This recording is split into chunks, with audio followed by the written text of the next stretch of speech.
Can we please begin with a roll call? Amanda Skyer, Here. Kristen Kellogg, Here. Dan Pickney, Here. Gabriel Jaroslawski, Here. Ken Breslauer, Here. Reginald Stambaugh, Here. Nick Casatley, Here. Keith Williams. Let the record reflect that Keith Williams is not present. Okay, we now move on to approval of the agenda for tonight's meeting. Do we have any changes to the agenda as presented? Not that staff is aware of. Okay, are there any members of the board that would like to make a change to the agenda as presented? Okay, seeing none, can we please have a motion to approve? I move to approve the agenda for tonight's Historic Preservation Board meeting. Do a second. Second. All those in favor? Aye. Aye. Any opposed? Okay. Now moving on to approval of the minutes from the February 23rd, 2021 meeting. Do we have any changes to the minutes? Okay, seeing none, can we please have a motion to approve? I move to approve the minutes from the February 23rd, 2021 meeting. Second. Do we have a second? Second. All those in favor? Aye. Aye. Opposed? Okay, we now move on to the report of the Historic Preservation Planner. Good evening, Frederique Mettner, City Historic Preservation Planner. Since the board last met, staff has reviewed 95 level 1 applications and completed 24 zoning reviews. We also took 5 items to City Commission last night. Aaron Borngraber presented second reading for Northwood Hills redesignation, the William Ulhaber designation, and the Yeckes Chapel for designation. So those are officially designated. The City Commission also heard first reading of the landmark designation for St. Anne's and first reading for HG Roosters. We do have an appeal that is going to City Commission on April 5th, and that is for the roof case on Claremore Road that you heard last month. And that completes my update. Thank you. Thank you. We now move on to remarks by the chairperson, and I have a lengthy script to read since this is a virtual meeting. Pursuant to Mayor Keith A. James's Executive Order number 2020-05, issued on April 2nd, 2020, the City of West Palm Beach's boards and committees are conducting meetings through media technology and have released the requirements to have a quorum of its members physically present at City Hall. On April 14th, 2020, Mayor Keith A. James issued Executive Order number 2020-09, which specifically provides the rules of procedure for conducting city meetings, including requirements for quasi-judicial hearings. To ensure the ability of the public to continue to participate in this public hearing, it is being streamed live and available for viewing in the City Commission chambers located at City Center, 401 Clematis Street, on the condition that social distancing be practiced. Additionally, for those wishing to access the meeting remotely, they are able to do so through the applicable Zoom webinar link, as well as the city's usual media channels, including WPB-TV 18, the city's website, and the city's YouTube, Facebook, and Twitter feeds. Anyone from the public who would like to provide comment on an agenda item is able to do so through the following methods. In the City Center Flagler Gallery, by dialing 561-320-3872 and leaving a voicemail not to exceed 3 minutes, by sending an email or video recording to HPB public comment or wpb@wpb.org, or completing the online public comment form at www.wpb.org/public comments. Those accessing the meeting directly through Zoom may also use the Q&A or raise hand features. Regardless of method, please be sure to indicate the agenda number or case number for which you are providing comment. Everyone providing testimony must have video capability and will need to be sworn in. The swearing in will occur at the start of each case on the agenda. If you are about to provide testimony and were not sworn in, please be sure to indicate such and be sworn in before offering your testimony. After the applicant presents their case, staff will provide a presentation, and then the public will have an opportunity to speak or have their comments read into the record from previously received correspondence. The board will then go into executive session. Prior to rendering a decision, the board will confirm no additional public comments have been received by staff. For the members of the board, it is emphasized that Florida's sunshine laws are applicable, and you may not use the chat feature or any other form of individual communication to discuss matters with other board members, the applicant, or the general public during the meeting. To lead into this, we need to let everyone know whether we've had any conversations regarding tonight's agenda outside of this meeting. So we'll now go through a declaration of ex parte communications, and we'll start with Ms. Kristen Kellogg. I have a conflict of interest on case number 21-22, 318 Monroe Drive, and case number 21-23, 310 Westminster Road. I will not be voting on those two cases and have submitted the appropriate form to the city. Okay, thank you. Mr. Dan Pickney. No ex parte communication. Mr. Gabriel Jaroslawski. No ex parte communication. Mr. Ken Breslauer. No ex parte communication. Mr. Reginald Sambaugh. No ex parte communication. Mr. Nick Casatli. No ex parte communication. And Amanda Skyer. I have spoken with Ms. Mittner about the cases on tonight's agenda, but I can make my decisions based on the evidence presented. Okay. So we now go into the public comment portion of our meeting. Are there any members of the public that would like to speak on a matter that is not on the agenda this evening? Madam Chair, I don't see where anyone has expressed interest in making public comment on a non-agenda item. Okay. Would you like to swear in our consent case participants, or I know that we wanted to give them a chance to all appear, so should we swear them in? Yeah, I have 8 people to bring in for consent. If you can just give me 1 minute. Sure.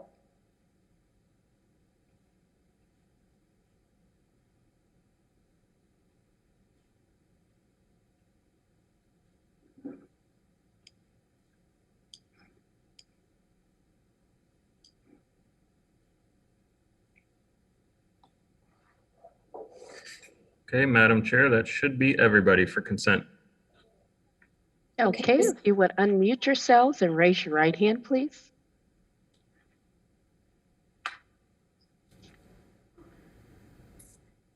Do you solemnly swear or affirm that the testimony you're about to give will be the truth, the whole truth, and nothing but the truth? I do. I do. Okay, thank you. We have 7 consent cases. So before we make a motion on those cases, do we have any public comment on any of those 7 consent cases? Staff has not received any public comment. And Madam Chair, no one has expressed interest in making public comment. Okay, thank you. And so everyone whose case this is, we're just going to now make a motion to approve these because they've been recommended by staff to be approved as consent cases. So if we could please have a motion to approve.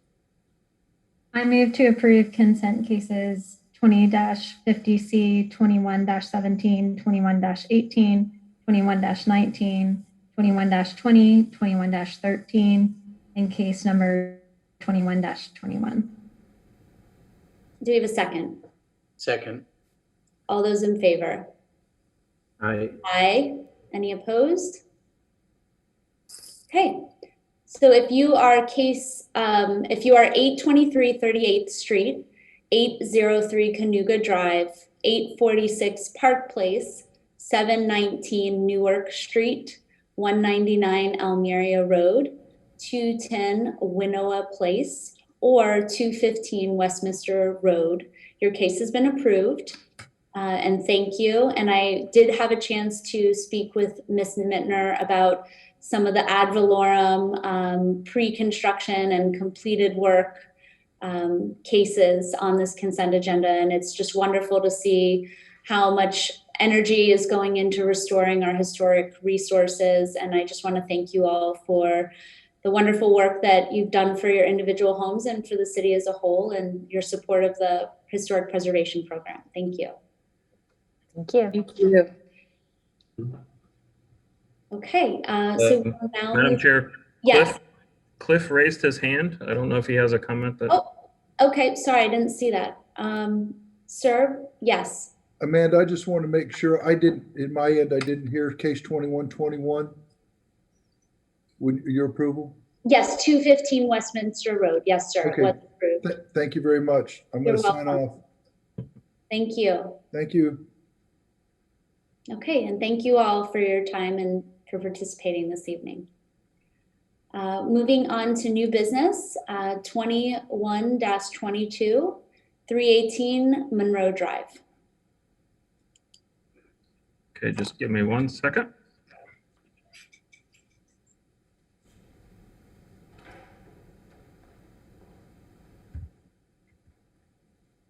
Okay, that should be everybody for this case.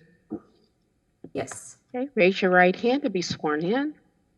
Do you solemnly swear or affirm that the testimony you're about to give will be the truth, the whole truth, and nothing but the truth? I do. I do. Thank you. Okay, Ms. Bierman, if you would like to proceed with your presentation. Yes, let me share my screen. Hold on a second while I get this.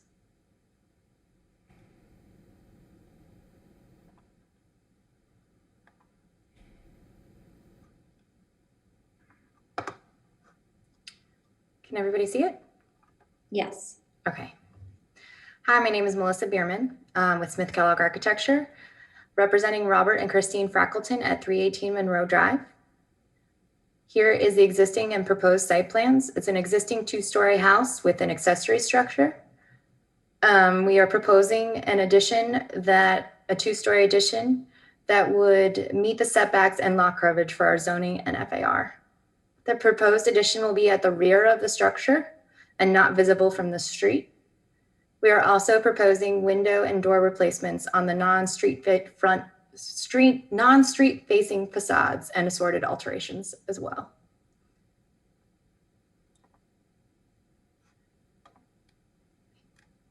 This is the north facade.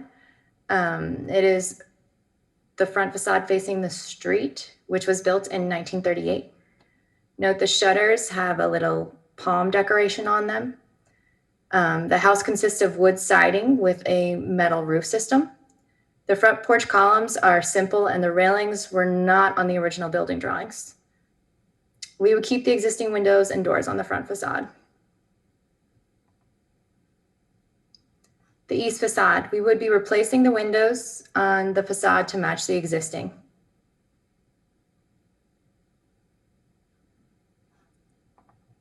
The north facade, this is where the addition would be added on the rear.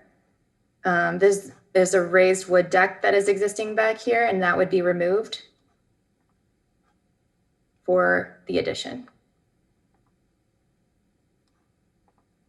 The west facade, this is where the porte-cochere and side entry are locating, and we would be replacing the windows and doors on this facade, as well as adding shutters to match the original design intent. This is the existing accessory structure, single story, and it would remain existing other than we would be replacing the existing windows here with impact.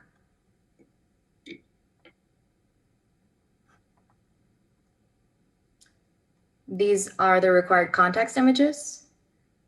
And as you can see, there are other 2-story homes on the street indicated by the photos.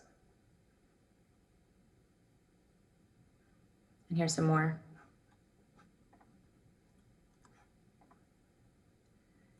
These drawings are the original blueprints, which the proposed design would be to revert back to the architect's original intent for the front facade. Notice the decorative support elements on the front patio here. These shutters don't have that palm decal on them. And there is also no railing on the front patio.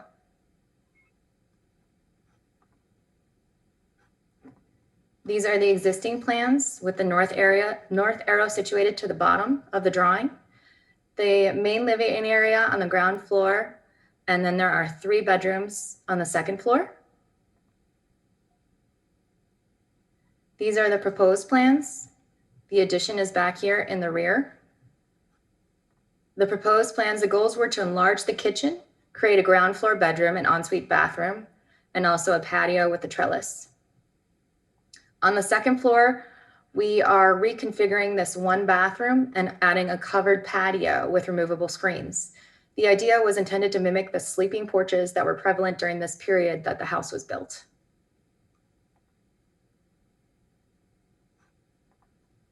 The north facade, existing and proposed elevations from the street. Note that nothing on the primary structure is changing other than the non-original railing, posts, and shutters, and reverting back to the architect's original intent. Here's those decorative supports and the removal of that railing. And then the shutters would be to match the original design intent. On the east facade, the contributing structure changes very little, and most of the impact is towards the rear of the property. The second floor covered patio is to have decorative supports to mimic that of the restored front patio.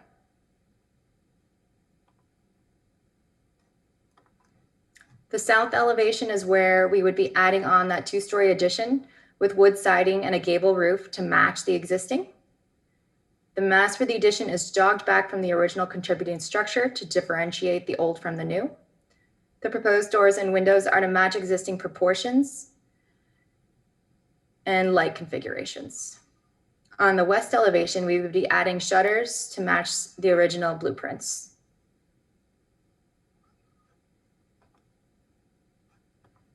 Here's the required section that has been provided. Floor and ceiling heights would match the existing. And here's the required door and window schedule. The new openings match the proportions of the existing fenestration with consistent head heights. And that's it. Thank you for your thorough presentation. Do we have any questions of Ms. Bierman?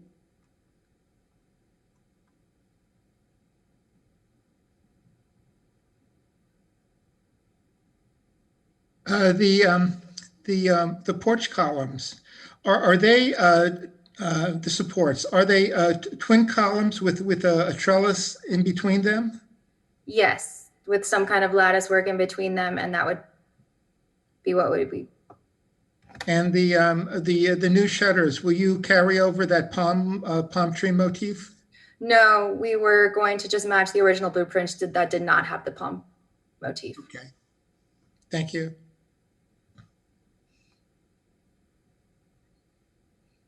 Any further questions?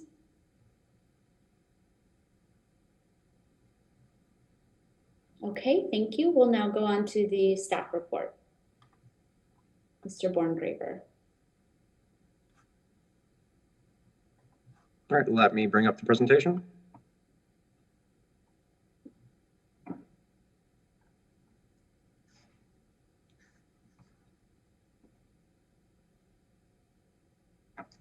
All right, with such a detailed presentation, I'll be brief in my presentation. This is for 318 Monroe Drive. This is the project location highlighted in red. So the request is for a proposed rear floor addition of approximately 408 square feet with a contributing primary structure, a rear first floor patio addition, and a second floor addition for a covered patio, restoration of the front porch, and replacement of the side and rear windows. And this property is located within the Prospect Southland Park Historic District. So staff has reviewed the criteria for additions and alteration, and as proposed, it does generally comply with the Historic Preservation Ordinance as well as the Secretary of Interior Standards 9 and 10.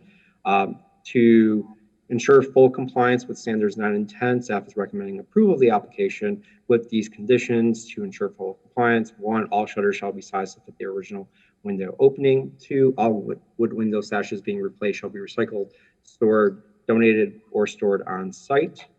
to preserve an irreparable historic resource. All non-street facing glass shall have clear glass or clear glass flow E coating. All replacement windows shall be sized to fit the original window frame opening and match the placement and depth of the original wood windows within the window frame opening, and new windows on the addition shall be located to a similar depth as the wood windows on the original portion of the structure, and siding to match the original width and profile in cedar, cypress, or reclaimed pine. Thank you.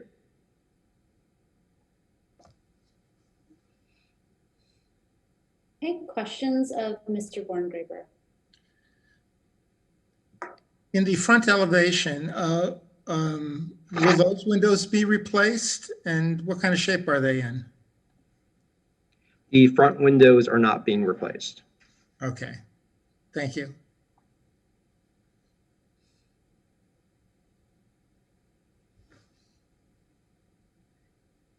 Any further questions? Do we have any members of the public that wish to speak on this project? Madam Chair, no one's expressed interest in making public comment, but I do have a voicemail that was received that I would like to play. Okay. Just 1 second.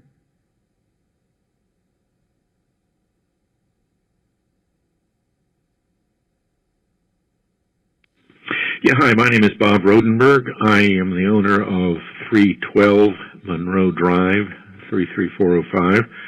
I'm calling about the Historic Preservation Board case number 21-22. I just want to say that I have absolutely no objection to any work being done at 318 Monroe Drive. The ad valorem pre-construction additions / alterations. They're nice folks, they're good neighbors, and so I enthusiastically support their efforts to improve their property. Again, my name is Bob Rodenberg. The address is 312 Monroe Drive, and my phone number is 561-228-8440. Okay, and that is all the public comment I've received. Okay, great. So we'll go into executive session. Madam Chair, first, I was trying to unmute, but I had a problem here. So I wanted to ask a question if the applicant is in agreement with the conditions proposed by staff. Yes, we are. Thank you. Great, thank you. I think it's great to see that there's some conjectural features that were added to this property that are being removed in this restoration. It's great to see the little palm tree detail being removed. I don't think that's something you would have seen originally, but maybe you had seen Key West. And it's great to see the porch, the front porch being restored. I think that's a really nice feature, those column supports. So that's great. Do we have any further discussion? Would someone like to make a motion?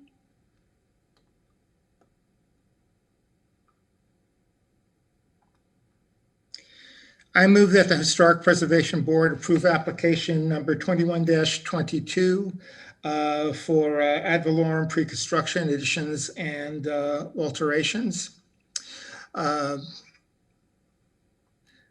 In accordance with standards 1 through 10 as set forth in section 94-49 of the city's zoning and land development regulations. The motion is based on the testimony presented along with the application submitted and the staff report, which constitute competent, substantial evidence.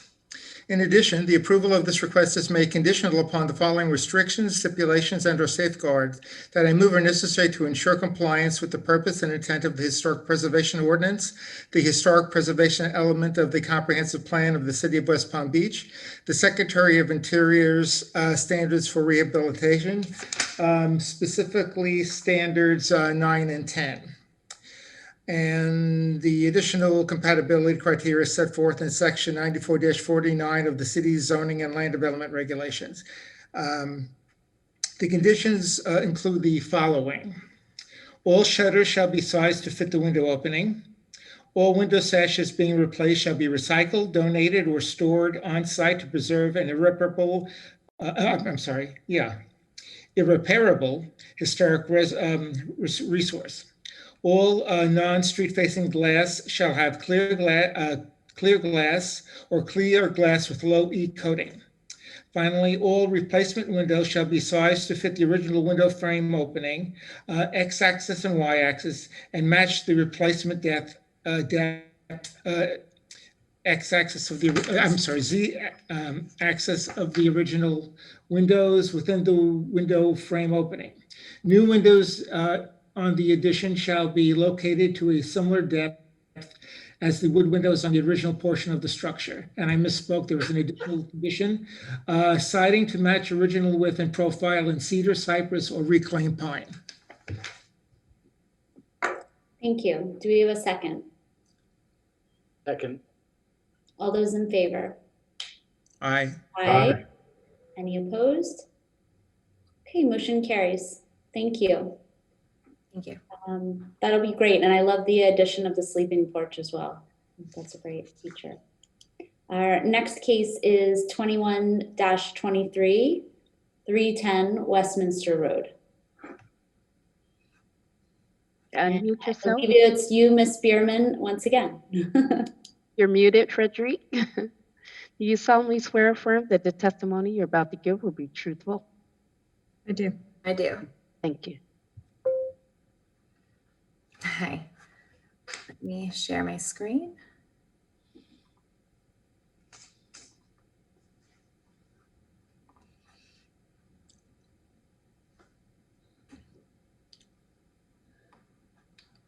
All right. My name is Missy Bierman. I'm with Smith Kellogg Architecture, representing Cameron McDowell and Lori Lenz at 310 Westminster. Here is the existing site plans. There is an existing two-story structure, and there is an existing one-story accessory structure in the rear. The house is situated on the west side of the lot, and the east has a lot of open space. Existing. This is the proposed, with the north arrow situated towards the top right corner. We are proposing a two-story addition to the main house at the rear of the existing, as well as a one-story loggia to the east, and they are substantially set back from the front primary facade. For the accessory structure, we are proposing to remove a proportion of the non-original storage area and square off the existing structure by adding onto the bottom corner over here. We are proposing a trellis in the front of the accessory structure. Adding the loggia and trellis are helping to make better use of the site's open space on this side of the lot. This is the front facade facing the street. The house is a Dutch colonial style built in 1922. The characteristics and defining features are the gambrel roof, the 4/4 windows, and there's an existing covered patio with columns in the front.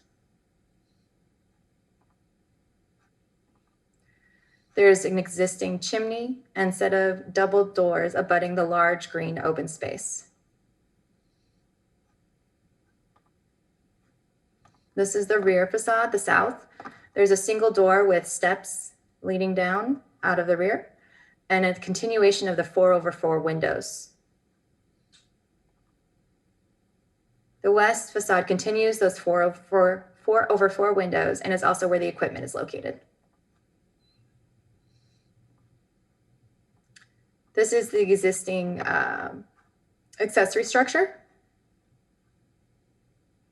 And it has been added on to continuously over time as evidence from the varying roof heights, construction methods, and windows and door types and configurations. You can see there's a panel door right here adjacent to a pair of French doors. There are awning windows, jealousy windows, single hung windows with different configurations and light patterns throughout. These are the context images consisting of numerous large two-story homes. Here's some more context images. And all of these homes are situated and centered about Westminster Park.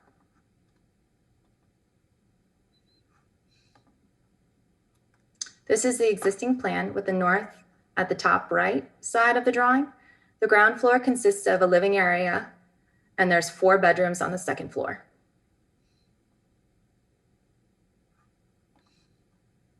These are the proposed plans.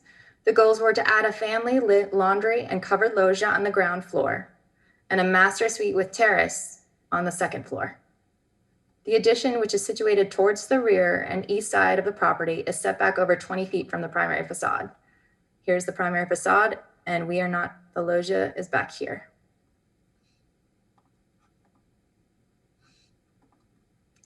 The existing and proposed guest house with the north arrow to the bottom left. The accessory structure consists of a guest living, bedroom, bath, kitchen, and laundry area.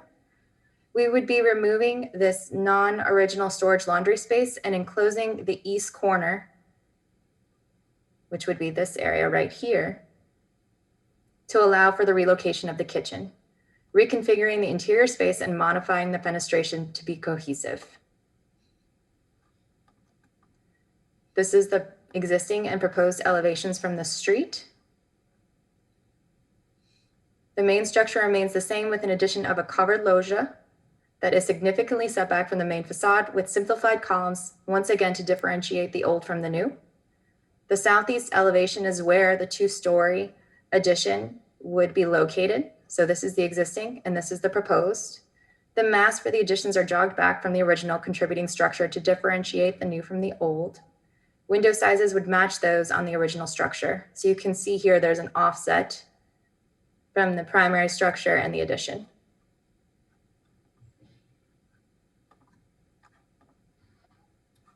The southwest facade. The contributing structure changes very little, and most of the impact is at the rear, where we could continue the same window styles.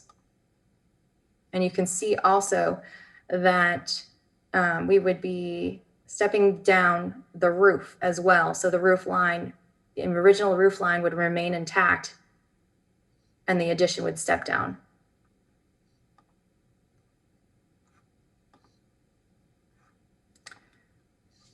The loggia addition is set back from the primary facade, and the chimney is still visible on the northeast elevation. There's a guardrail above to occupy this terrace, and the alterations are concentrated towards the rear of the structure. The accessory structure. These are the existing elevations. As you can see, there are 4 different roof lines and varying door and window configurations on the existing. We are proposing a hip roof to unify the structure with trellis in the front to unify the existing openings. We would be removing the non-original portion over here and then adding on in the corner over here, which is this corner.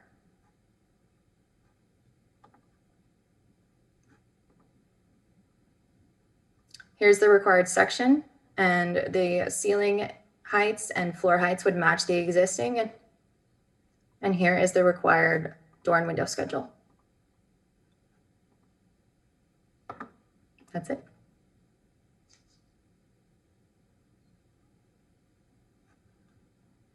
Thank you. Any questions of Ms. Bierman? On your, on the southwest elevation on the second floor, you're doubling that window there? Mm-hmm. Okay. And existing, it's over here as well. So it's already on the house. There's precedent for it. Well, on the existing, it shows a single window. That's why I asked. Oh, well, oh, this one right next to it. Got you. Yes. There's a double window down here. We are doubling this window here. Okay, thank you. Any further questions?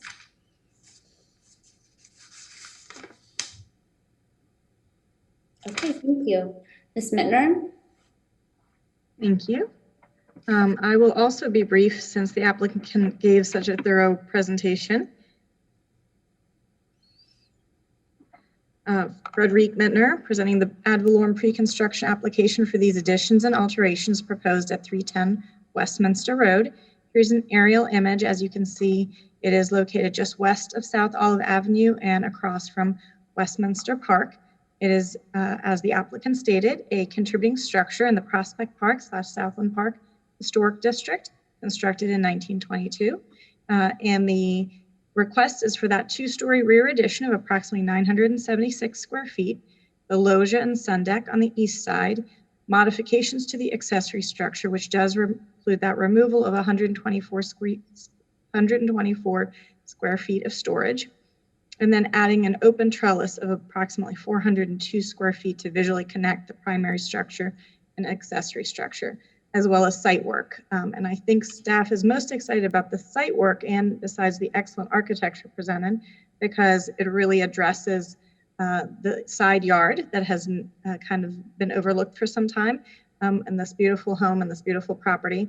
This is what you see in the street. And so it is very tight for parking in this part of the neighborhood.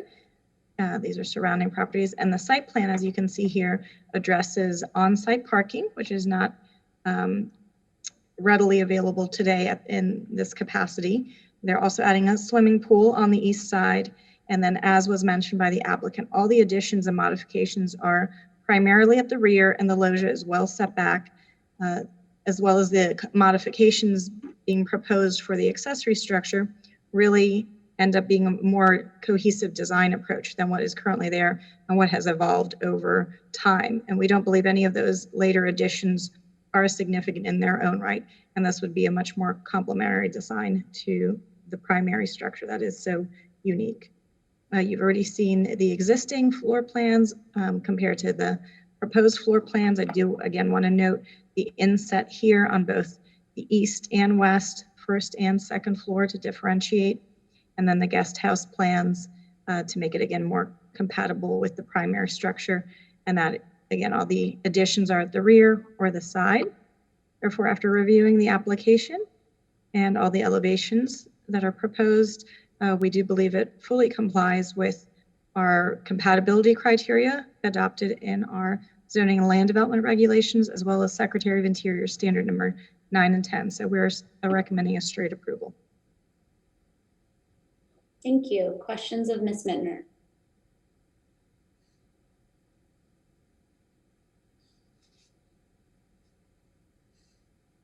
Okay, thank you. Thank you. Do we have any members of the public that wish to speak on this case? I'm not aware of any. Yeah, Madam Chair, no one's expressed interest in making public comment. Okay, so we'll go into executive session. I think another great project that takes all of the Secretary of Interior standards into consideration and really utilizes the site well. So it's a great project. Yeah, looks very nice. Thank you. Would someone like to make a motion? I'll make a motion. You'll make the motion. I move that the Historic Preservation Board approve application number 21-23, address on 310 Westminster Road, for ad valorem pre-construction additions and alterations in accordance with standards 9 and 10 as set forth in section 94-49 of the City Zoning and Land Development Regulations. The motion is based on the testimony presented along with the application submitted and the staff report, which constitute competent substantial evidence. Do we have a second? Second. All those in favor? Aye. Aye. Any opposed? Okay, motion carries. Thank you. Thank you. Moving on to case number 21-24, 533 29th Street.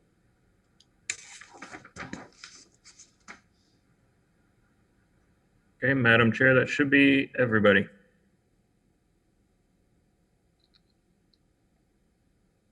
To unmute yourselves and raise your right hands to be sworn in, please. Do you solemnly swear or affirm that the testimony you're about to give will be truthful? Do. Yes. Thank you. Okay, thank you. Who will be making the presentation on behalf of the applicant? My name is Christina Scavuzzo. I'm with Prestige Windows and Doors on behalf of Ms. Vicki Kemp at Okay. 533 29th Street. I do apologize. I do not know how to share my screen. Oh, I see it on the bottom.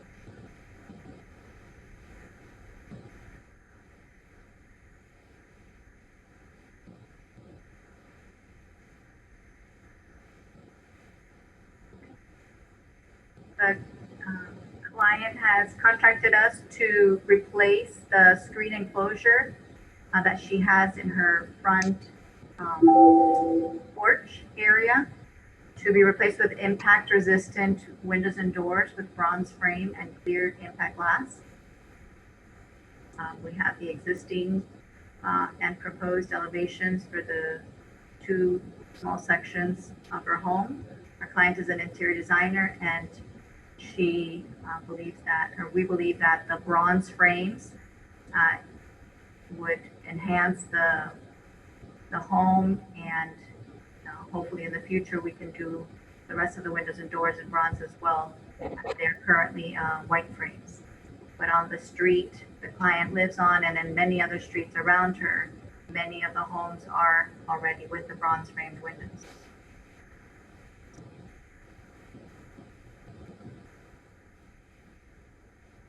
We have other examples of homes in the area that also have bronze frames.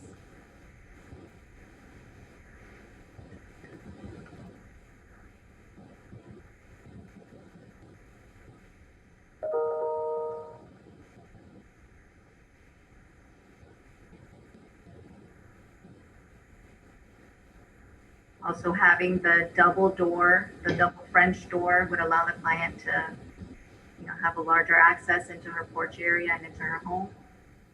And horizontal sliding windows on both sides of the porch area would also be cohesive in design. We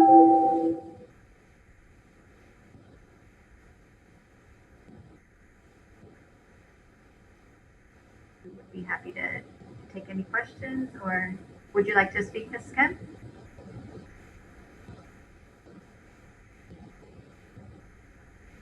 Yes, right now, can you hear me?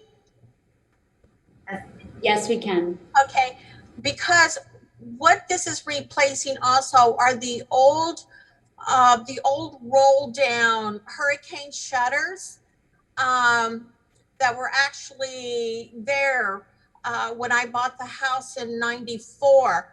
And as you know, through our windstorm insurance, of course, it doesn't help me out there. And it's also what I want to replace. It's actually a safety thing for me. I live on the perimeter of Old Northwood. I'm on the alley by Broadway. I've had various break-ins. The existing screening has been cut. I've been vandalized. So not only aesthetically that I truly feel that this is a great, asset to this mid-century home, it's also a great safety thing for me that I've been wanting to do for quite some time. And with wanting to go with the aluminum bronze frames, I do have a whole design with changing out landscaping, with changing the house color. I do have the white cement concrete roof that I replaced with the shingles years ago. But I do have a total concept of actually working, with the bronze frames. And as Christina showed you, there's many, I did my research in the neighborhood. And I know a lot of people, I've been here 27 years, and walking the streets and talking to people on, did they replace the original why that, but you saw in the pictures, I think it's aesthetically pleasing. And I understand in South Florida, with the white, but across the country, as we know, through my studies, through my research, dark frames have been used, throughout with mid-century design. So my feeling is, with everything intact, trying to keep the integrity of a mid-century home, I feel that aesthetically it works. That's what I got to say, guys. Thank you. You're welcome. You're welcome. Do we have any questions of the applicant?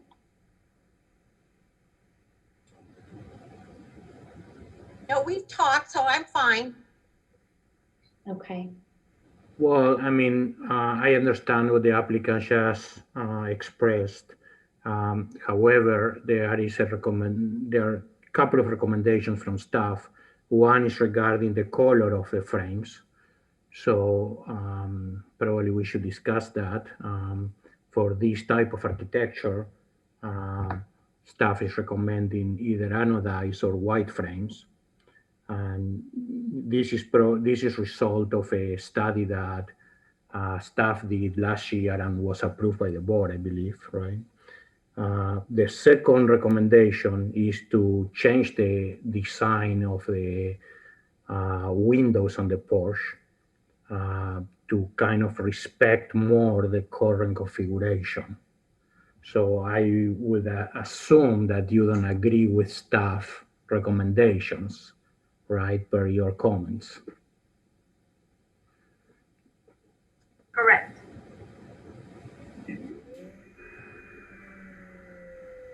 Okay, thank you. And have you had a chance, Ms. Kemp, to review these conditions with staff? I have, and we've talked about it.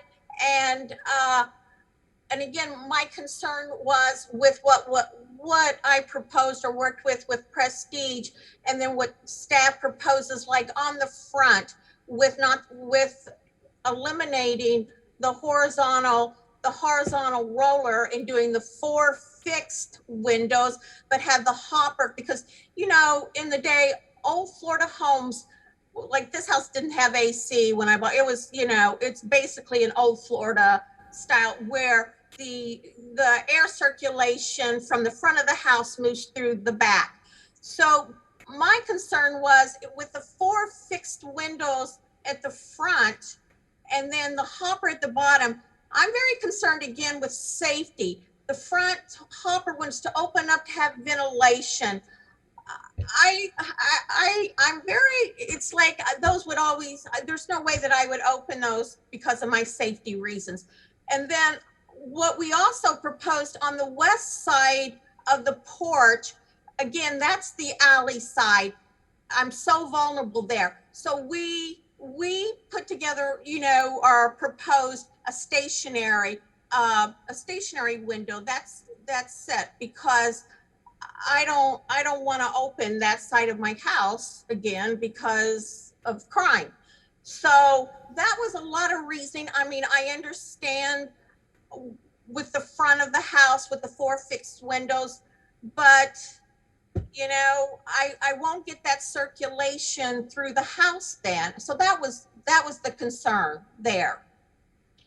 And I mean, I understand instead of the two side lights, if we did the one with the double door, that gives me the option that I have a bigger entry into the porch, which I'm fine. I'm fine with if we needed to eliminate the one side light and have the one and then the two, the 2 doors, double door.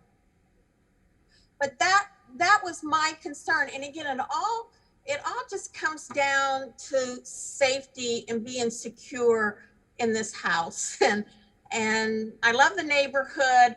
I don't want to leave the neighborhood, but I knew that I had to do something for my safety. I'd like to, again, the plan was to get impact, to get the impact windows in for hurricane. And also, like I said, a big thing is safety for me. I completely understand the safety concerns. I'm familiar with that area, and I can see how that would be a concern. I guess I want to understand a little bit further your reasoning. So you believe with the rollers that someone will not be able to climb in when those windows are open? You know, well, yeah, it's a possibility. It's just that that I'm aware. I can see. That's like I can see those windows inside the house. You know, I can see. Then I feel safe that, well, I can go out and enjoy that, and then close it, lock it. The harbor, which is down on, you know, low to the ground.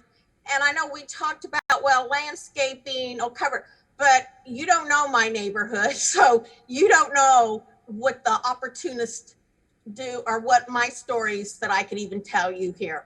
But again, I love the neighborhood. I love my neighbors. I've lived here 27 years. I wish I could pick this darling house up and move it east, believe me. So I have horrible stories. And yes, the neighborhood has improved. And I bet you I'm the only one in the neighborhood say I've been hit by a bullet in my backyard. So I know I'm so concerned with safety. So that's why I thought, okay, to get the ventilation, the roller would work perfectly as opposed to fixed windows. So that was my whole thinking, you know, is get the airflow through the house, because right now, you know, just opening my front door, it goes all the way through the house, and it's just very comfortable. It's a darling house, and you know, I love my home. It's everything is just a concern because I am on this alley. No, I completely understand. And so your concern is having a ground level opening that's not necessarily at eye level. So if there's some way that we could figure out a way to achieve the same light pattern on the top that opened, that's something you might be open to? Because I'm wondering, Yes. the architects on the board, is a casement window an option? I don't know if you could make one that, I guess you can make one any size, but I mean, is that an option? There are limitations to the width of casement windows. Okay. Yeah, that's a Christina question. But Yes. yes, I'm open. I am open to that. If I, at the eye level, that I could get, you know, the airflow, I feel much better. And have the lower that are stationary, you know, Okay. I would feel much better. Do any of the architects want to weigh in? Ms. Kellogg, Mr. Jarosowski? Any thoughts on how we can achieve what she's hoping to achieve while still maintaining the light pattern or something similar? That sense of openness?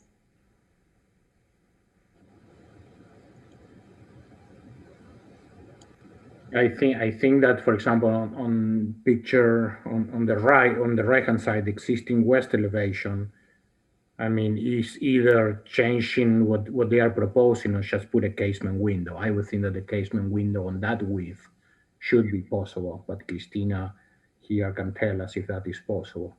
So this window number 6 is 87 by 57. This 3 light horizontal roller. No, I understand, but if we keep the existing intermediate volume, you can put, correct, you can put 2 casement windows, you know, on both sides of that volume.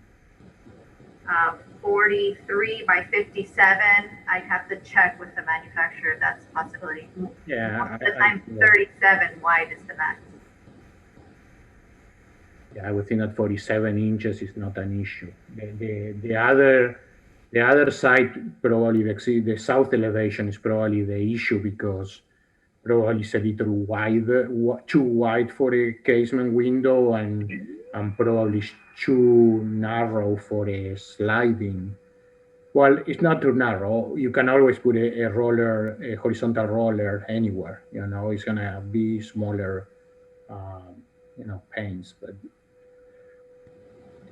Right, but if we're allowing a horizontal roller on the south side, why wouldn't we allow a horizontal roller on the Correct. west side? correct. I got Yeah, you. that's what the client was, looking for, to have the horizontal rollers on both sides of the porch for that air circulation and for it to have the same look.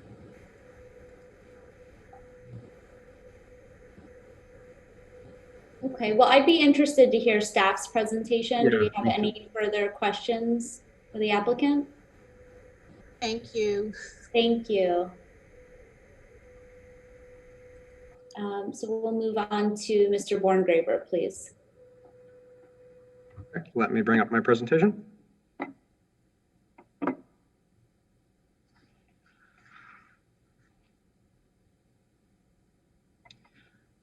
So this is for 533 29th Street, as has already been discussed.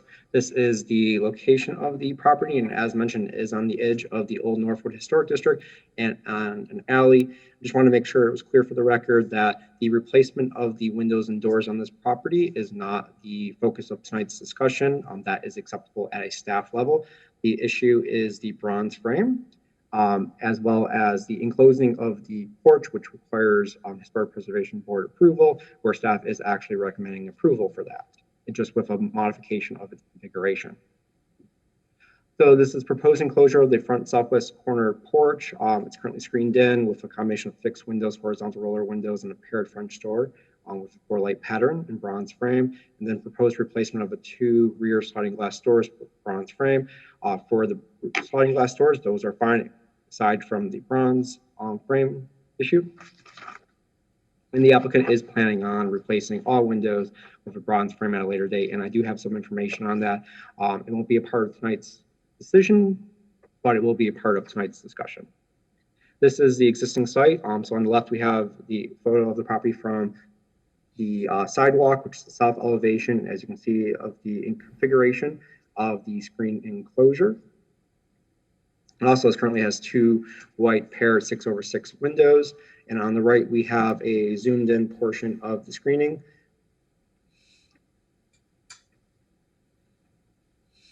These are 2 interior photos that were supplied with the permit that was originally submitted, illustrating the location of the openings. And on the photo on the right, you can actually see that the original windows potentially were horizontal 2/2 single hung windows and with the anodized finish. This is the rear, which would show the 2 sliding glass doors that are being replaced. So the proposal for the application is replacement of a combination of fixed windows as well as a sliding glass door and horizontal roller.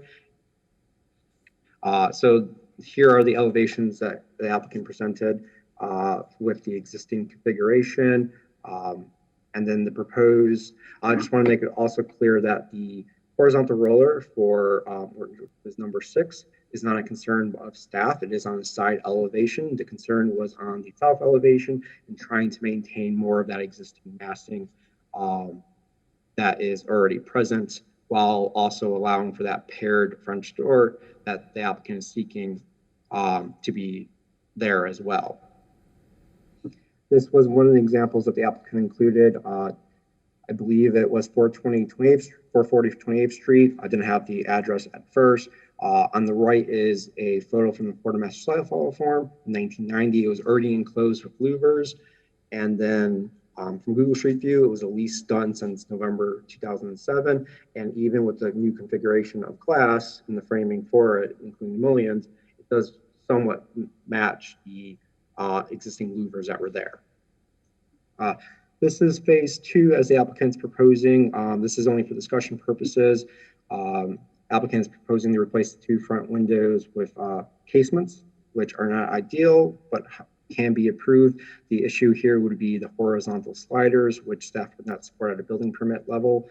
There are homes of this era with horizontal sliders, but those were either done before the Historic District was placed or had board approval, or had jalousie windows, which casements are the preferred option. However, there are situations that arise where a paired casement won't be an option for that.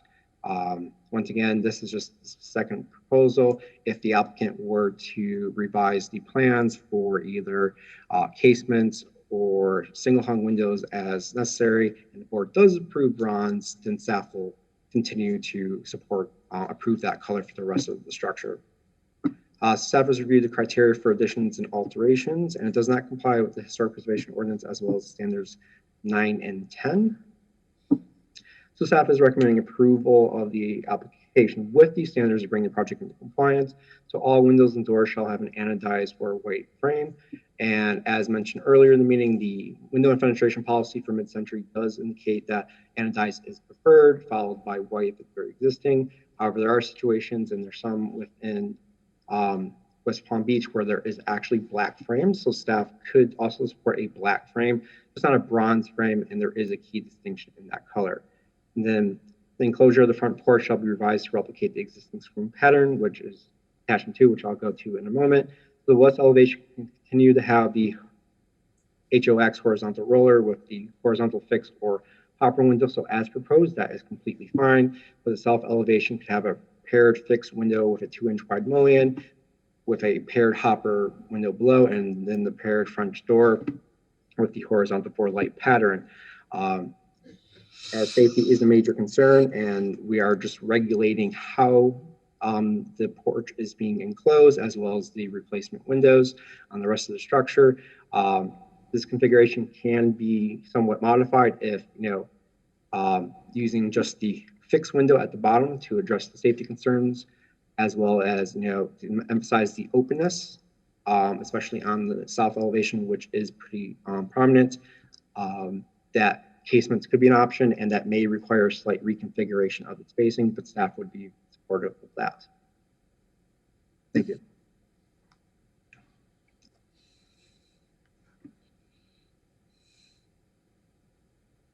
Questions of staff?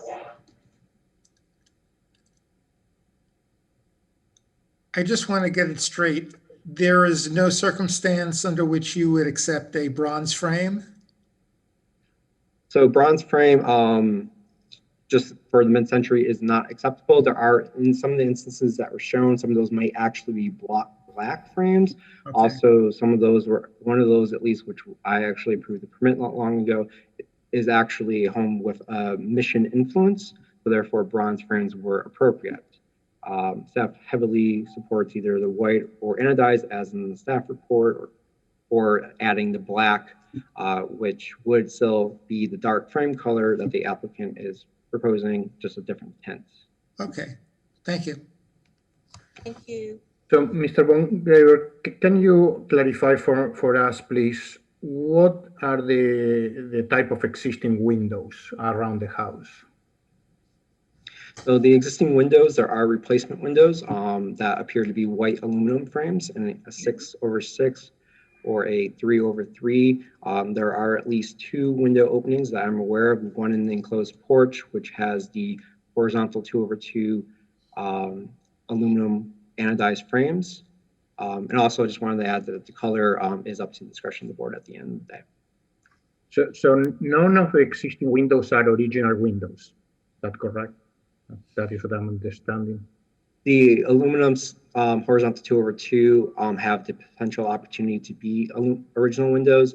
I didn't do that information as a part of my research.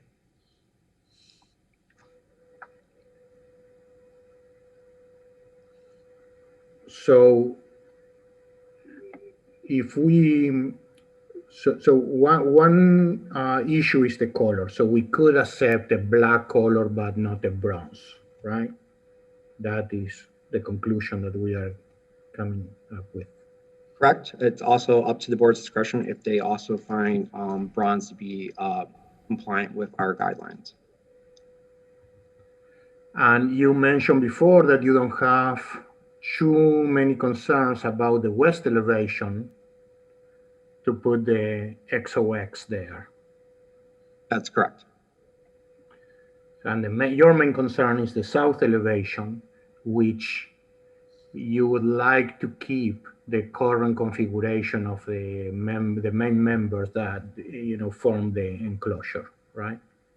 I believe keeping the existing configuration as close as possible within also the available products that are out there is the ideal approach. However, this is also to the board's discretion if they also find what was proposed acceptable or it requires a modification thereof. So we could maintain the current configuration, put instead the hoppers that you are proposing at the bottom, we can put fixed windows there, right, to address the security concern. And then on the top, if the applicant desires to have sliding windows or horizontal rollers, we can put 2 smaller rollers in each of the openings, right? Correct. Okay.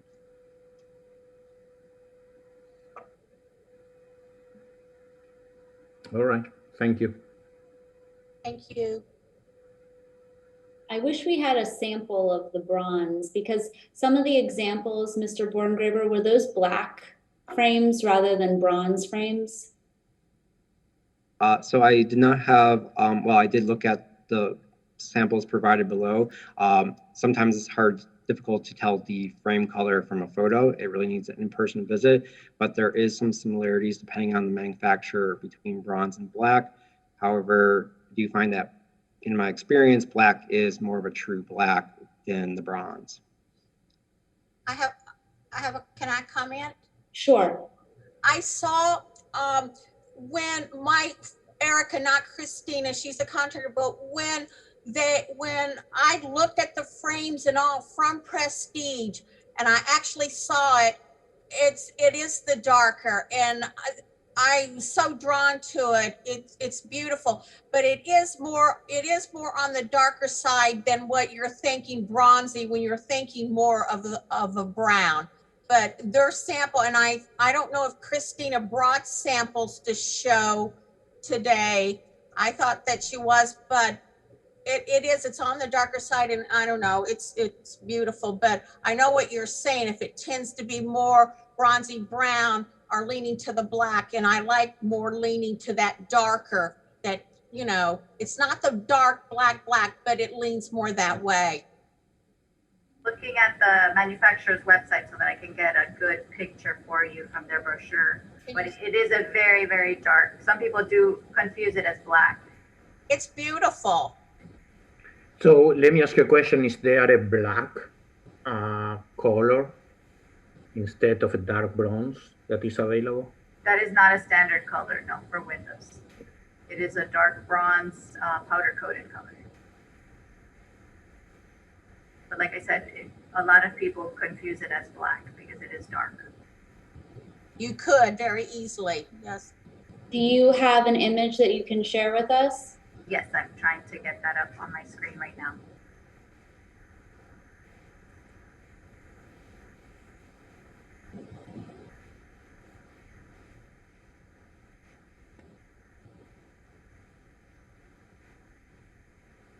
I apologize.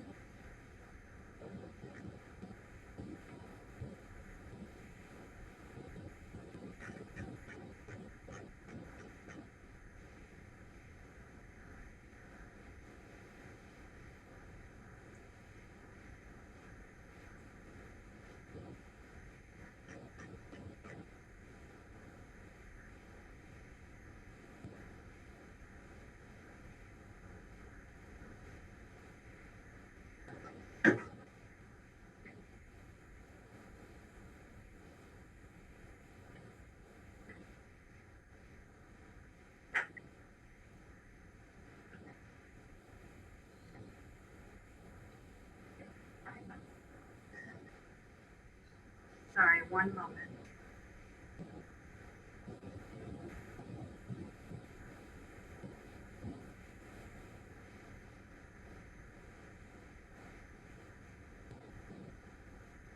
I'm going to grab a sample out of my showroom. I'll be right back.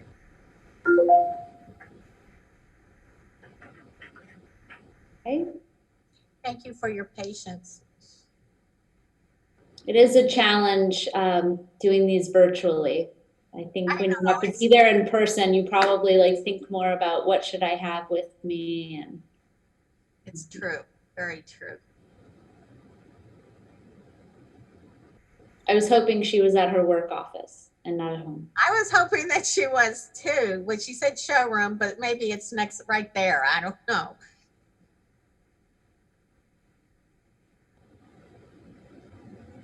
But I actually saw the product with as the window brought to my house, and I don't know, it's a beautiful product, and it does tend to look more black, and with what I'm proposing in my exterior paint colors, it's beautiful. Oh, can you have it? Yeah, this is a bronze mole bar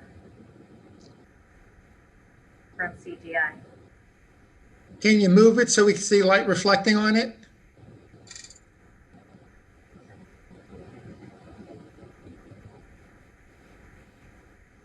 Put my flashlight on it.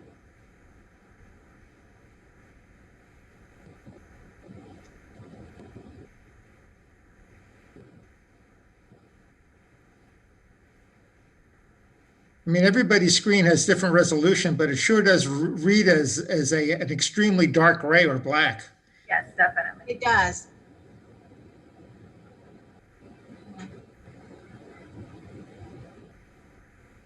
Can you shine it a little with your iPhone so we can see something, or with your phone?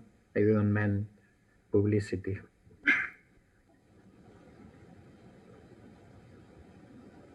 And the client has a lot of landscaping in the front of her home as well. Mr. Bordengraber, what do you think? It is fairly dark. We all do have different resolution webcams and screens. However, it is dark, and if the board would like to approve that, staff would, of course, be supportive of the board's action. Okay. I mean, I think that it could be another condition where the applicant submits the sample, and staff will have an opportunity to review it before full approval. Yeah, to have to make that a condition that staff has the final say on the color to work with the applicant. Yeah. And Ms. Kemp, Mr. Jaroslawski suggested another layout instead of having one large roller window, to have a set of two. Is that something that you would be open to? Christina, with size-wise, with that, what would be, I mean, I'm open to that, but is there, like with the mullion, like in the center, and you've got, it's very narrow on each of those windows?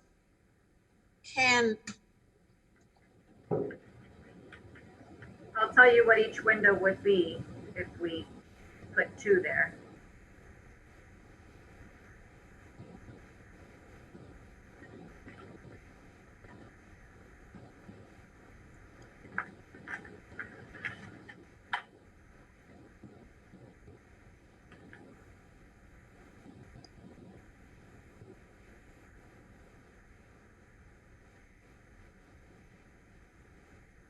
And then what? Window would be 62 and a half.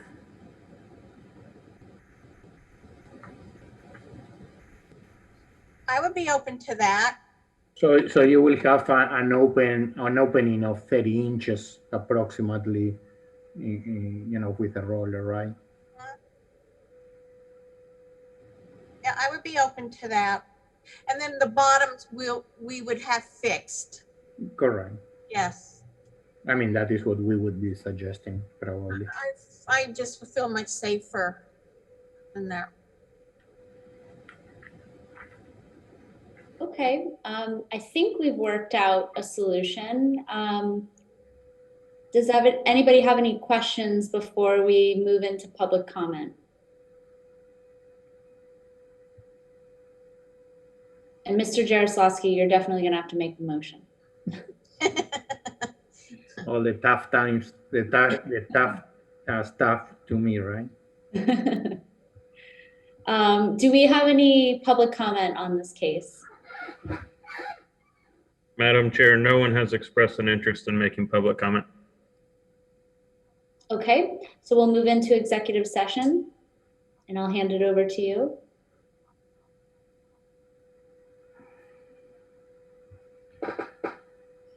So anybody else has any comments or no?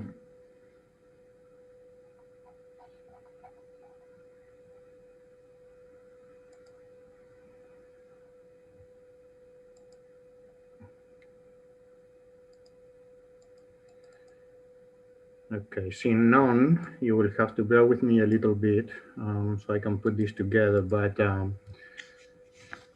I move that the Historic Preservation Board approve application number 21-24 on 533 29th Street for alterations in accordance with standards 9 and 10 as set forth in section 94-49 of the City Zoning and Land Development Regulations. The motion is based on the testimony presented along with the application submitted and the staff report, which constitute competent substantial evidence. In addition, the approval of this request is made conditional upon the following restrictions, stipulations, and/or safeguards that I move are necessary to ensure compliance with the purpose and intent of the Historic Preservation Ordinance, the historic preservation element of the comprehensive plan of the City of West Palm Beach, the Secretary of the Interior standards for rehabilitation, specifically standards 9 and 10. Standard 9 states new additions, exterior alterations, or related new construction will not destroy historic materials, features, and spatial relationships that characterize the property. The new work will be differentiated from the old and will be comparable with the historic materials, features, size, scale, and proportion, and massing to protect the integrity of the property and its environment.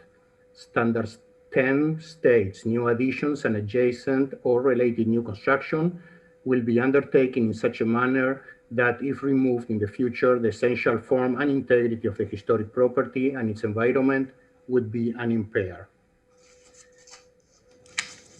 The conditions include the following. All windows and doors shall be of a color that will be coordinated with staff to see if the color presented today is dark enough not to be confused with the dark bronze. The enclosure of the porch shall be revised to replicate the existing screen pattern on the, and give me 1 second, on the south elevation, I believe.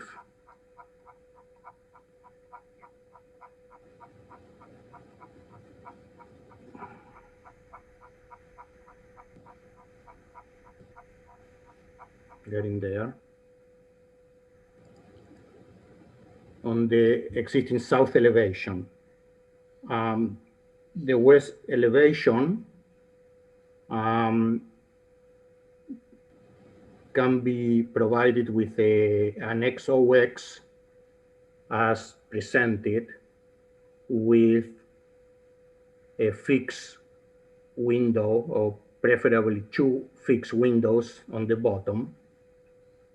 On the south elevation will be a single door to fit the current configuration. On number 2, I believe. Number 1 is going to be a fixed window. And then on the other 2 areas on the top will be 2 horizontal rollers. And the bottom would be 2 fixed windows.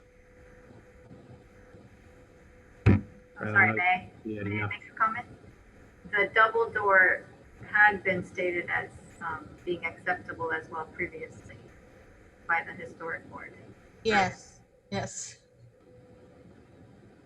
The door becomes a single door.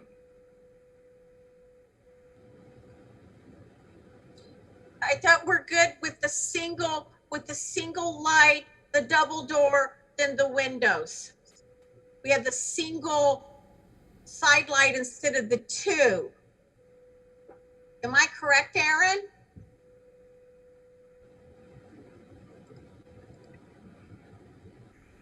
So staff was supportive of the two doors. Appears that the board may not be supportive of the two doors. Is that correct? Correct. The proposal is to keep the existing configuration of the main members that create the current enclosure. It's not gonna work for me. The main members right now is a single door with a side light. If we do a double door, With one side light. I think that was what the drawing the board had done.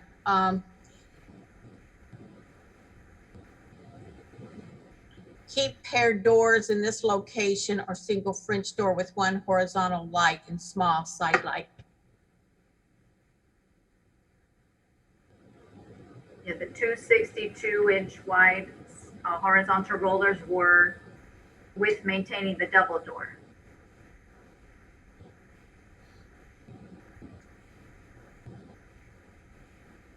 The problem with that is that we are eliminating two existing verticals members, right? Because you are making the number 4 window wider than the existing section.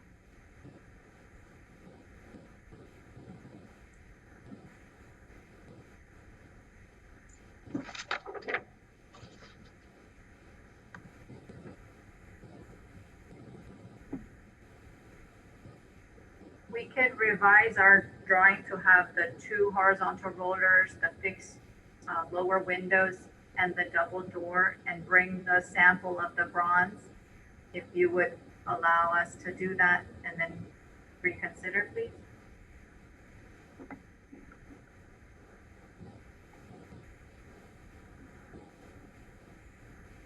So, Madam Chair, I think that we need to go to another discussion because No, I know. So we have a motion, but I mean, I see if we're trying to maintain the existing opening, it should be a single door with a side light. But I don't know. At this point, we're already compromising with the two horizontal rollers. So we're adding 2 additional vertical members, and those what should be like fixed glass.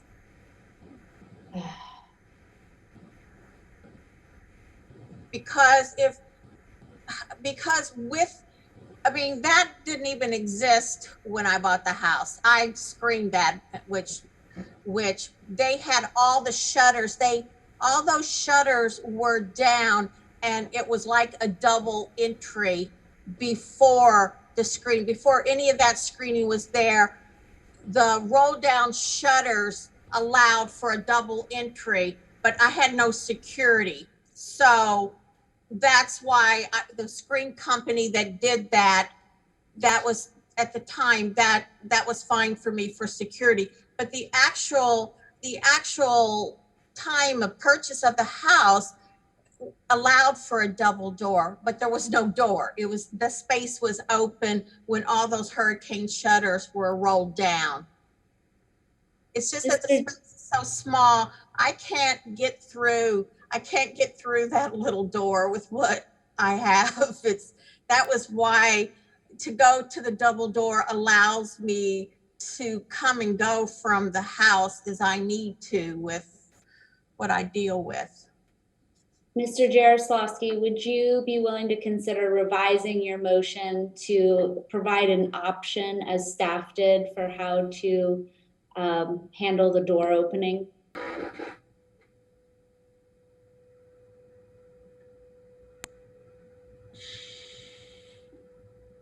Staff didn't provide a double door.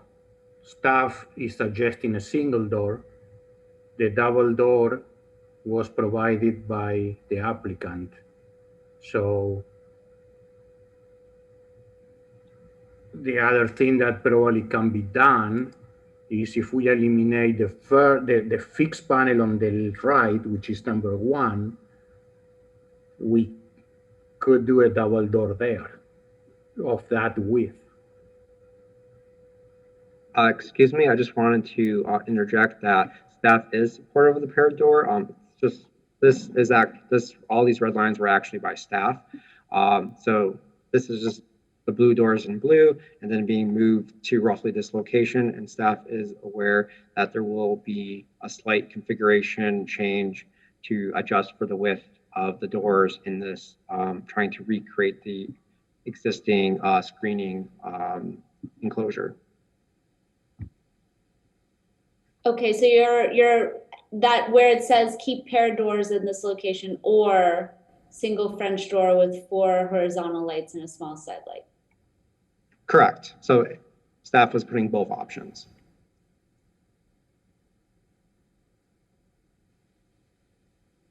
So what you're saying is that they could remove the first vertical mullion or the vertical member from the right to fit a double door right there in between the edge at the right-hand side to the first horizontal roller. That is correct. A double door could go approximately in this location, and this bar may need to be migrated slightly in order to fit that configuration spacing. Okay, so I can amend the Motion. the motion, sorry, to say that, and I'm gonna go back to the point, but to say that on the existing south elevation, we'll have 2 horizontal sliders on the top, 2 fixed windows on the bottom, and 1 double door on the right-hand side by removing the existing vertical member. Is that correct? Is that correct, Aaron? Yes, that appears to be correct. Okay, do we have a second? Second. All those in favor? Aye. Aye. Any opposed? Okay, motion approved. Thank you for your patience and for working with us. We appreciate it. Thank you. And good luck with your project. Thank you so much. Moving on to our next case, which is, I believe it's 219 Pershing Way. My agenda. Okay, there we go. Case number 21-25, 219 Pershing Way.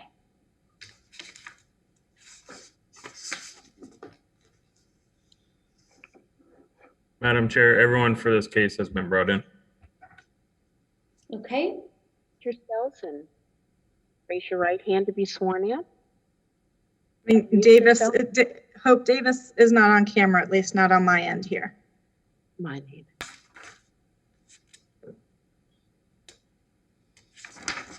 Mr. Aaron?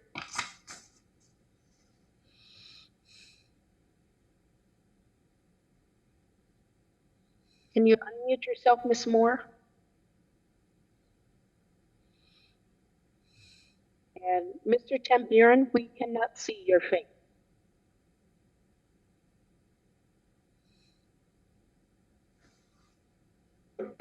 Says his camera's on. I don't know if he has. There he is.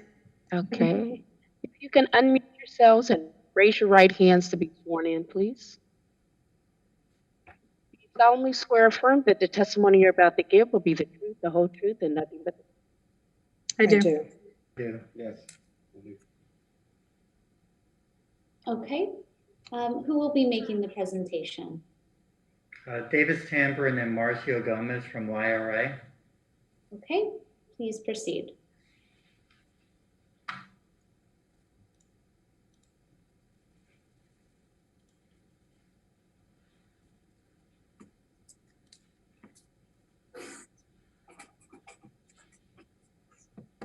Can you see our screen? Yes.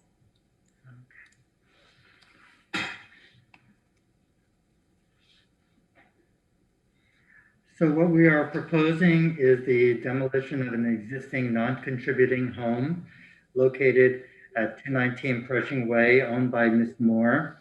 The home has fallen into major disrepair on the interior, requiring the basically gutting of the existing home. The electrical, plumbing, sanitary lines do not function properly and do not meet code. There is an existing canopy structure which also added to the deterioration at the rear of the property, which is abutting the structure and caused all the water to run off into the house, causing all this damage. What we are proposing is two structures, a two-story Mediterranean style home with Spanish and Italianate features, as well as a one-car garage with a guest quarters up above, consisting of a one-bedroom and a bathroom. The main house will have three bedrooms and three bedrooms and four bathrooms on the second floor, and on the main floor will be living, dining, kitchen, and a library. As you go through, you can see on the first floor, we have a single front door entrance, entering into a foyer. To the right-hand side, we have a dining room, and left is flanking is a library. We have a bathroom at that level, and then going towards the rear of the house, we have a great room with a pair of French doors and an open kitchen concept with a pantry. Going to the second floor, we have a structure, a U-shaped staircase going to a master suite with master bathroom facing the rear of the property, and two bedrooms in the front, both having access to the front balcony. And on the second floor of the garage building, we have an exterior staircase that will lead to the guest suite, which is a single room with a closet, and off of that is a guest bathroom with a shower. On the right-hand side, you'll see some of the features that we're planning on using: a clay tile roof, a balcony with a guardrail using terracotta arched accents, an arched front door made of wood, a stone casing around the windows, a rear trellis, which will be, this is just an example, but it will be modified during construction documents and based on what's available. And then we also have an awning canvases on the exterior of the house, and the finials will be adjusted based on what's available at the time. On the next sheet shows the front and rear elevation. It's very in keeping with what we have seen along the adjacent streets in the neighborhood. We have on the first floor, we have a number of arched openings, which are doors going into the dining room, as well as the solid wood door going into the front foyer. To the left of it is the library with a canvas awning, and we're going to be mimicking similar style windows that can be found in the neighborhood. And we'll have a greenish patina to it, the frames. On the second floor, we're using arched windows, which are going to be also have that greenish patina to it, but also be surrounded by the stone casing. And to the right, to provide a bit of detail, we added a front balcony with the terracotta balustrade, for lack of a better word, arches. And to the rear, on the left-hand side, will be the garage, and garage with the arch window in the bathroom. In front of that, we have a porte cochere, which is in front of that garage structure. With the same terracotta roof, we are proposing at this time possibly eliminating the decorative finials that you see on top of that roof. They're not necessarily in keeping with the style that we thought at the time when we were designing, and that is up for discussion with the board. We are conforming to all of the lot coverages, building heights for the area as well. We proceed to the rear of the house. We're following the same style that is going on in the front of the house, tying it together with a pergola between the main house and the garage. And we are using the same details, including decorative brackets to support the balcony on the second floor. And those details are shown on the previous page, and arched top windows, as well as the French doors with the arch above them to keep in line with what's going on in the front of the house. We are using outriggers and along the perimeter of the top second floor, and on the side elevations, we've also used the same similar style to what's going on in the front and the back, but using less of the arch windows, but more of a square window, which is also prevalent in that style.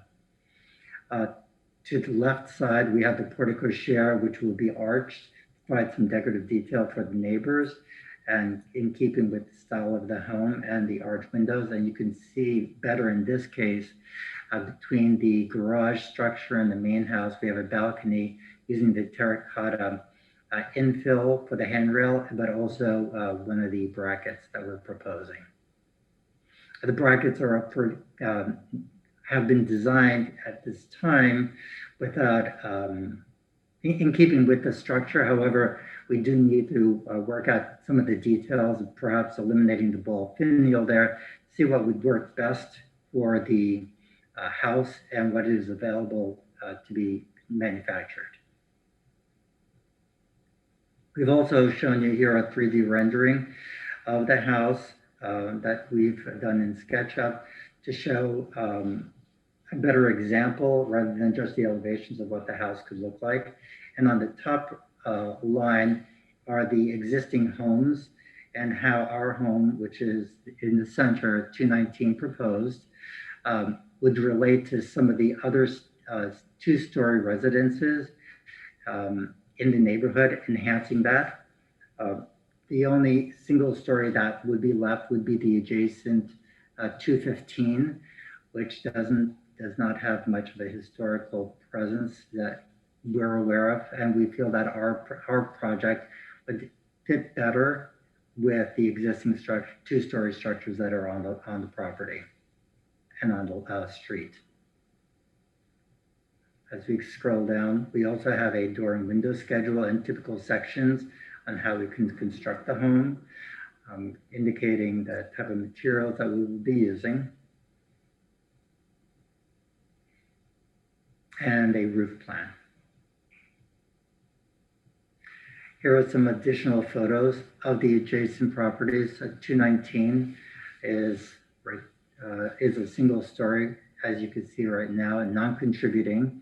And to the right is the other single story. But on the left and the rest of the street, there are a number of two-story structures, some in the same style as ours that we're trying to mimic and enhance in the community. And across the street, there are a number of two-story structures as well. And on this page, you can see the existing windows structure and the canopy at this by the pool here, which has contributed to the deterioration at this joint here, and where the opposite side at this rear wall, water has been infiltrating for quite some time, creating rot and mold.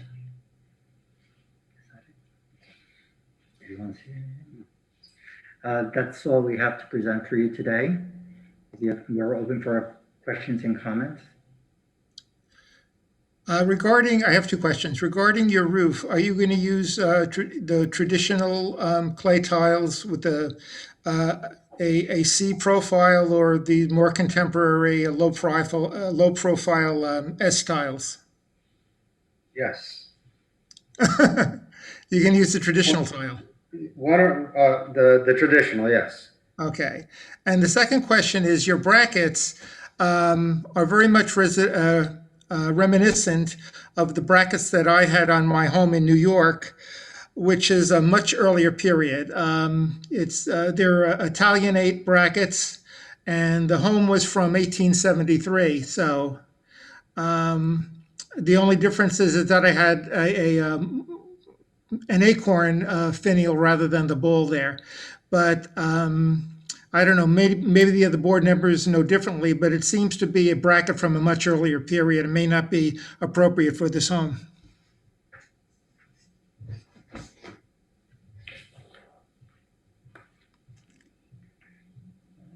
I'm glad to hear that you're using a barrel tile. I think that's great.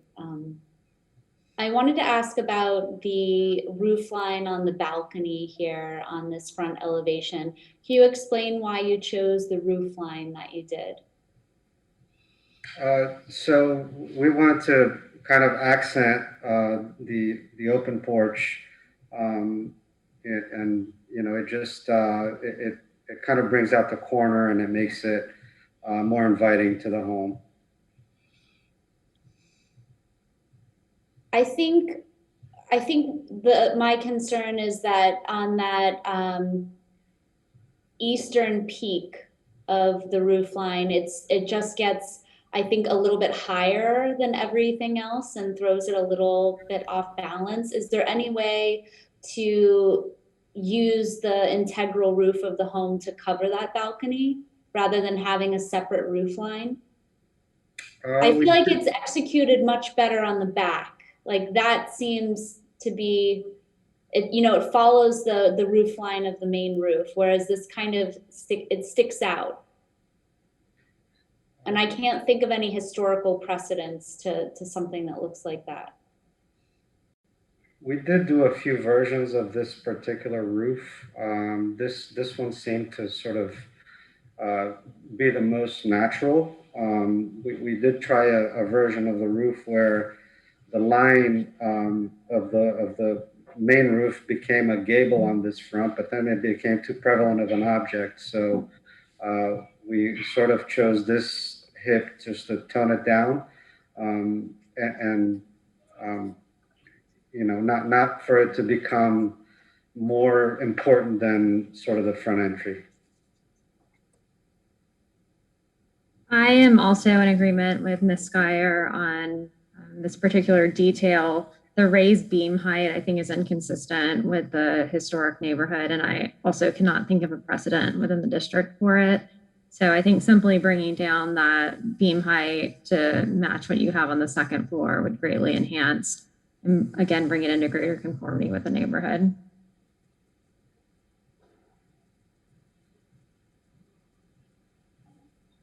Is that something you would be able to do?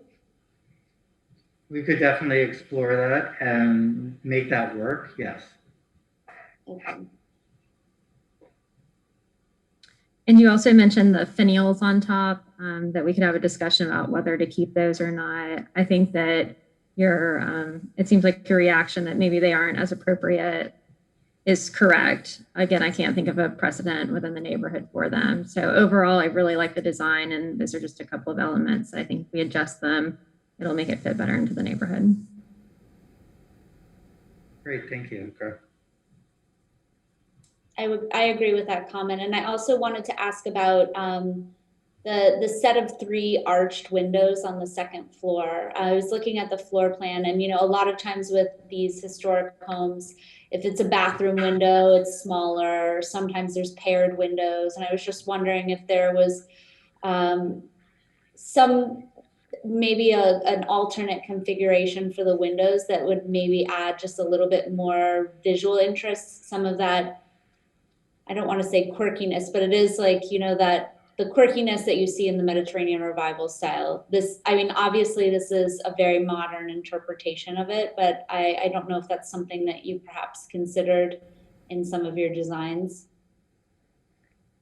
We did at some point. We just thought it sort of, the house was better balanced in this way. And since we have the space in front of that window in the bathroom. I mean, there isn't a sink there. We have the space, so we thought we could use a large window into the bathroom and it just sort of worked with the elevation. But, we could certainly explore a smaller window if you find that, this. No. We did like to go with a larger window because there is a bedroom with the two windows on the right, the arch windows, and they do need to meet code and be egress windows. So we duplicated the egress windows for the bedroom into the bathroom, and that's why they're larger than you would typically see in the bathroom. So we worked the floor plan around the size of the egress windows to make sure we do meet code.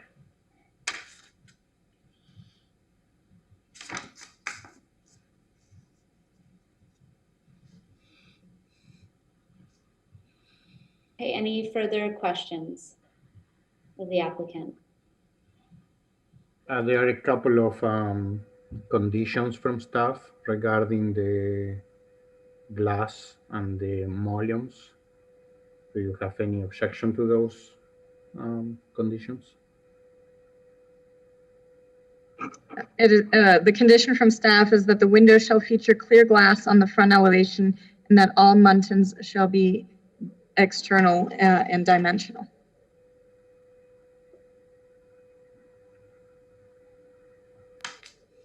Any objection to that? No. We don't.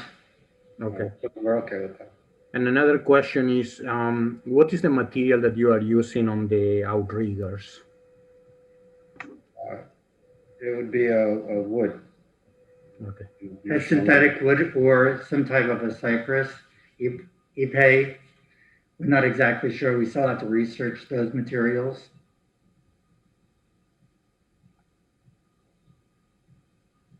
But it wouldn't necessarily be like a styrofoam or anything. Correct. We don't want that. That's no, we don't either. Correct. Okay. Would you be okay with a condition that it's not a synthetic? I think that's a little bit of a concern. Sure. But, okay. That it's a natural product, a natural wood product. Certainly, that would work. Because the materials make all the difference, Of course. Now, with regard to the design of the house, we're not trying to make the home feel cheap in any way. That's why we're using the stone cladding around the windows, the true terracotta roof. So we are open to quality materials in here. And Ms. Moore, will you be residing in this home? My husband and I will be. Okay, great. But I wanted to appreciate and thank the comment about the outrigger design detail, because we both feel that it's, after looking at this and studying it for so long, I'm glad to see that somebody is helping us to keep true to the style of the home that we really think is going to be a reflection of the neighborhood, especially the El Cid neighborhood, which is grounded so much in history. So we really want I think, a better design of the outriggers that are going to be reflective of the style of the home as well. Great, thank you. It's great to hear that. Do we have any further questions of the applicant?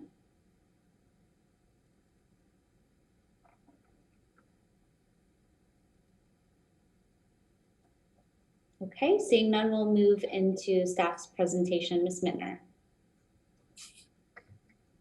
Thank you, Frederique Mittner. I'll do a brief overview since the applicant covered most of this. It is a request of case 21-25 for demolition and new construction at 219 Pershing Way. The property is located in the El Cid Historic District. It was constructed in 1953 and was identified as being potentially contributing to the district in the 2007/2008 resurvey of the neighborhood. However, the owner at that time elected to keep the status of the home as non-contributing. So that is what it has been codified as and being presented to you this evening under a non-contributing status. The request is, as we stated, demolition of a non-contributing structure. And of course, as you saw, new construction of a two-story single-family residence of approximately 3,242 square feet with a detached two-story structure of approximately 664 square feet. This is the existing home. And these are the surrounding properties.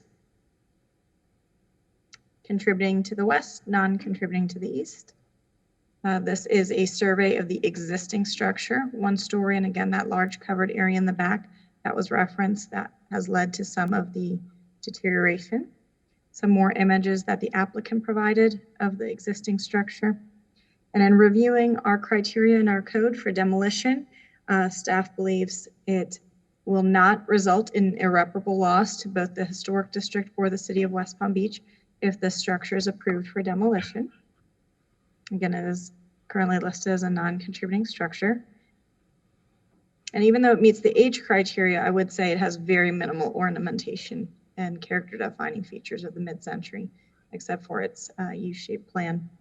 This is a survey of the location of the proposed two-story residence, the portico share on the west, and again, the two-story structure at the rear that's detached with a one-car garage on the ground floor. So very traditional layout that is very typical of Mediterranean revival architecture, which is prevalent in the El Cid Historic District. You've already seen the site plan. Again, it has just one single car drive here with the portico share leading to the one-car garage, the pool in the back, the main structure, and the detached structure. The floor plans that were presented to you, ground floor and second floor. And of course, the elevations that have already been discussed.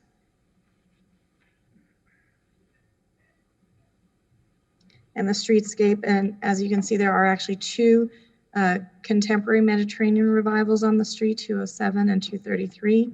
We do believe the massing is very appropriate, especially since this two-story volume is set quite far back here for the detached structure. And as the rendering depicts, it is in keeping with the architectural style of the Mediterranean revival that is prominent in this district.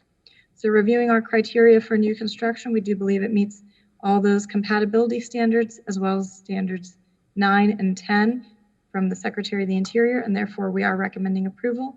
Again, just clarifying that the windows on the front facade will indeed be clear glass and that all muntins are a true dimensional muntin. Thank you. Okay, questions of Ms. Bittner?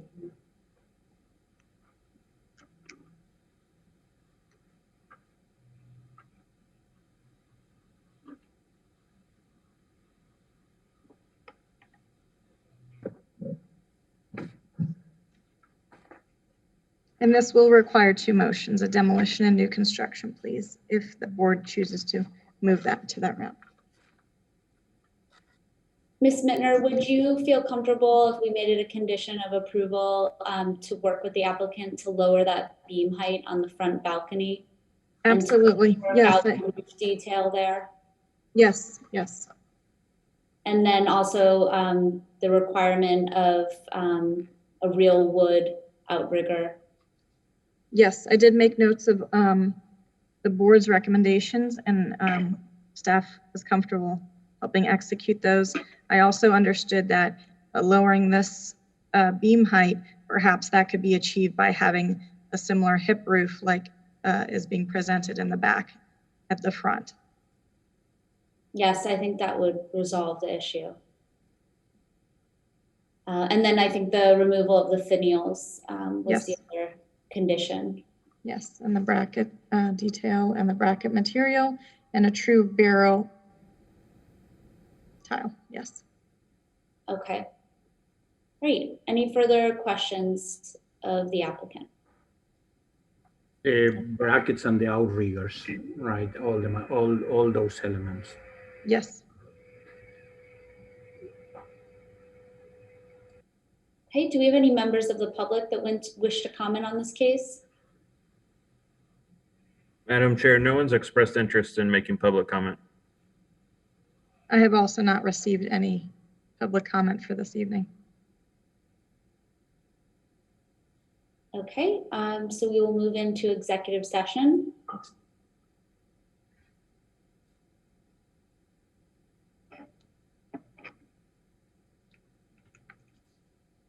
So I'm sad to lose a mid-century resource. I actually live on the street in a mid-century home, and there's not many left in El Cid, so it's sad to lose one, but it is non-contributing.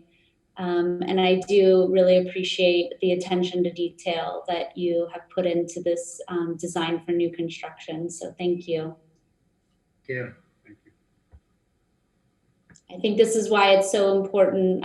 You know, Ms. Mittner and I had a conversation about perhaps approaching some of the new owners of these homes that in the last resurvey were maybe recommended for contributing and see if they're willing to change the status. And that could help preserve some of the mid-century resources that we have. So, but again, it's non-contributing, so. Is there any further discussion? Would someone like to make a motion? There's quite a few conditions. I move that the Historic Preservation Board approve application number 21-25 for demolition in accordance with the demolition guidelines as set forth in the Historic Preservation Ordinance, section 94-49 of the city's zoning and land development regulations. The motion is based on the testimony presented along with the application submitted in the staff report, which constitutes competent substantial evidence. Need a second. Second. All those in favor? Aye. Aye. Aye. Any opposed? Okay, motion carries. I move that the Historic Preservation Board approve application number 21-25 for new construction in accordance with the Secretary of the Interior standards for rehabilitation, specifically standards 9 and 10, as well as the additional criteria set forth in the Historic Preservation Ordinance, section 94-49 of the city's zoning and land development regulations. The motion is based upon the testimony presented along with the application submitted in the staff report, which constitutes competent substantial evidence. In addition, the approval of this request is made conditional upon the following restrictions, stipulations, and/or safeguards that I believe are necessary to ensure compliance with purpose and intent of the Historic Preservation Ordinance and the historic preservation element of the comprehensive plan for the city of West Palm Beach. The conditions are clear.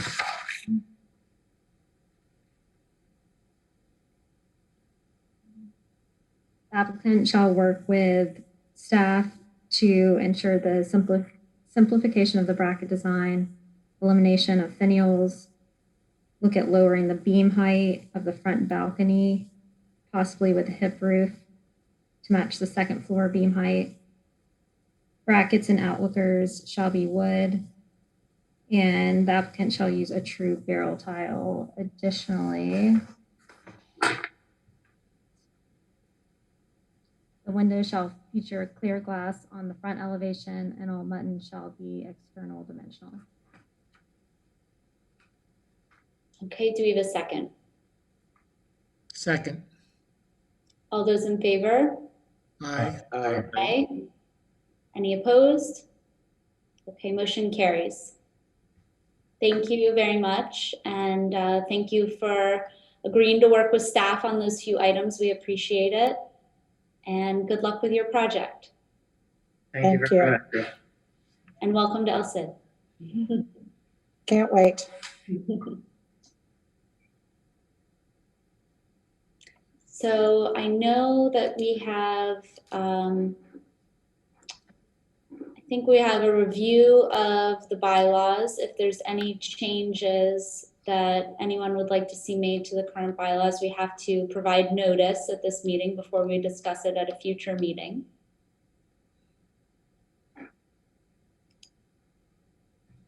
Any thoughts on that? Does staff have any recommendations? No, I think the way the board is operating works well. I know in the past we had some modifications in terms of attendance, but I think we're all on track. Thank you. Great. And then I guess we have our elections. Yes, this March is always the month where we elect or re-elect a chair and vice chair for the board.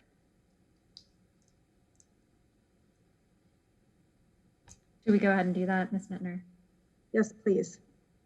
I nominate Ms. Skyer to continue as our chair. Second that motion. Aye. Thank you. All those in favor? Aye. Aye. And I nominate Ms. Kellogg to continue as vice chair. Second that motion. All those in favor? Aye. Aye. Aye. Any opposed? Okay. Well, thank you. I think it was a good meeting. Thank you all for your time. Do we have a motion to adjourn?